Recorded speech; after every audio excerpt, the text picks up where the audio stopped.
Ramus est un des plus anciens champions de la région de Shurima. Il se peut même qu'il soit plus ancien encore que les Transfigurés, et il apparaît sur des bas-reliefs décorant les plus vieilles ruines de l'Empire. De ce fait, il reste extrêmement mystérieux, et ses origines ne sont que pure spéculation.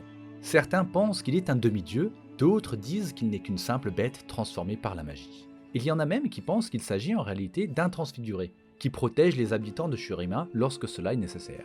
Et in-game, quand Xanté rencontre Ramus, il lui demande s'il est un Bakai, qui est également une autre possibilité. Mais peu importe ses origines, ce qui compte, ce sont ses exploits.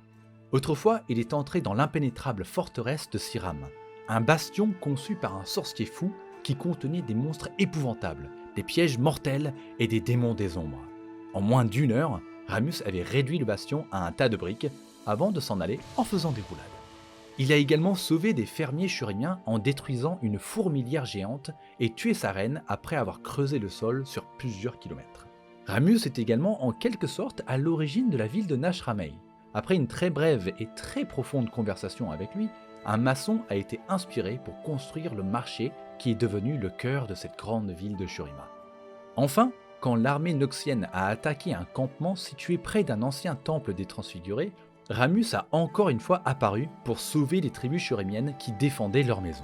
Quand Ramus est passé devant le temple, le bâtiment s'est effondré, écrasant les soldats noxiens qui ont alors fui la bataille. Mais Ramus n'est pas très bavard et ne reste presque jamais en compagnie des mortels.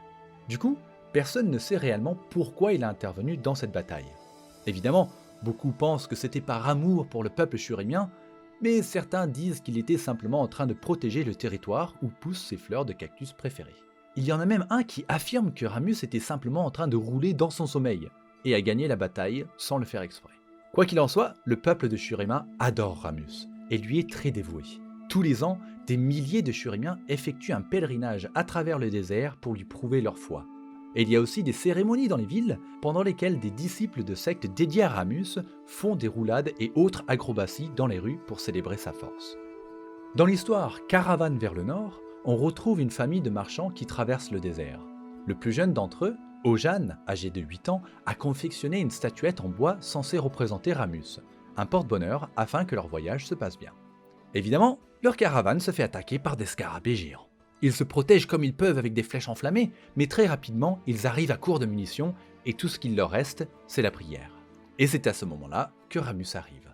À peine quelques instants après que Ojan ait murmuré « Je t'en supplie Ramus, aide-nous !»